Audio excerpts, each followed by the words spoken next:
Hai teman-teman, kembali lagi nih di channel Filbert Ferdinand. Kali ini seperti biasa akan membahas dan menjawab salah satu pertanyaan yang ada di kolom komentar secara bergantian. Tenang aja, Ko Filbert bakal jawab satu persatu, mulai dari pertanyaan yang paling seru buat dibahas. Oke, kalau kalian punya pertanyaan seputar saham dan investasi, tulis aja di kolom komentar di bawah. Oke, nah pertanyaan hari ini adalah bahas inci Ko. Halo semua, kembali lagi bersama saya Filbert dari komunitas Filbert Game Plan. Pada sesi AMA kali ini, kita akan menjawab salah satu pertanyaan teman kita yang menanyakan terkait saham INCI. Mari kita mulai. PT Intan Wijaya International Tbk didirikan pada tahun 1982 sebagai perusahaan kimia yang memproduksi formaldehida dan turunannya.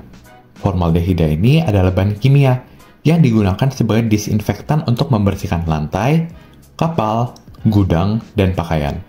Bisa juga untuk bahan pengawet di kamar mayat dan laboratorium medis.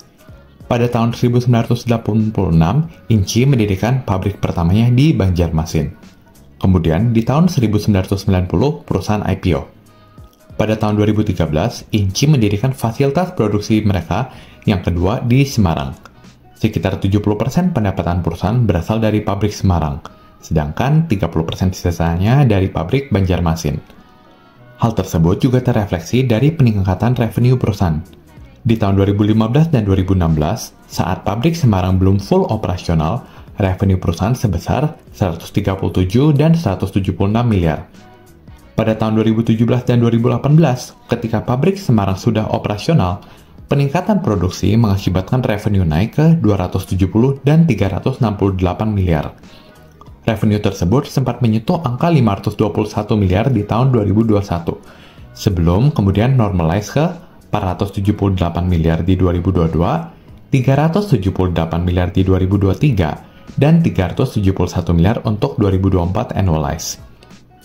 Bila tadi kita sudah bahas revenue perusahaan, sempat peak di 2021, kemudian setelahnya kembali ke kisaran 370 miliar. Sekarang kita ingin dalami apa penyebabnya. Apakah karena volume penjualan menurun?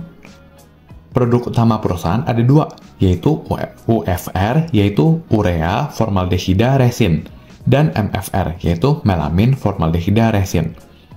Sales volume perusahaan beberapa tahun terakhir ada di 80.000 ton 2020, 92.000 ton 2021, dan 60.000 ton 2023. Untuk tahun 2024 ditargetkan di 65.000 ton. Sehingga bisa dibilang secara volume, di tahun 2020 dan 2021 memang sedang bagus-bagusnya.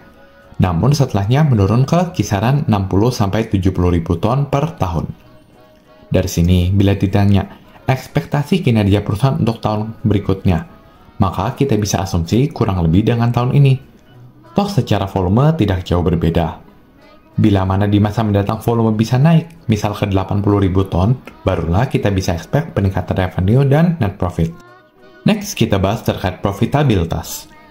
Gross profit margin INCI stabil di sekitar 20%, dan net profit margin di sekitar 5%. Bila kita expect revenue 400 miliar per tahun dan net profit margin 5%, maka laba bersih setara 20 miliar, setara dengan EPS 96.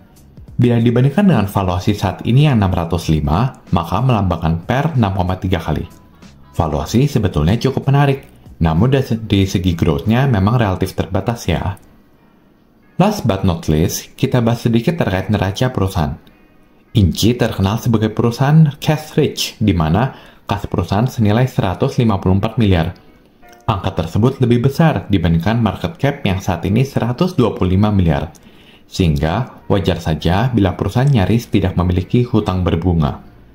Kas yang tebal tentu merupakan suatu hal positif, namun sebagai investor, kita perlu ingat apakah kas tersebut akan cair atau didiamkan di deposito.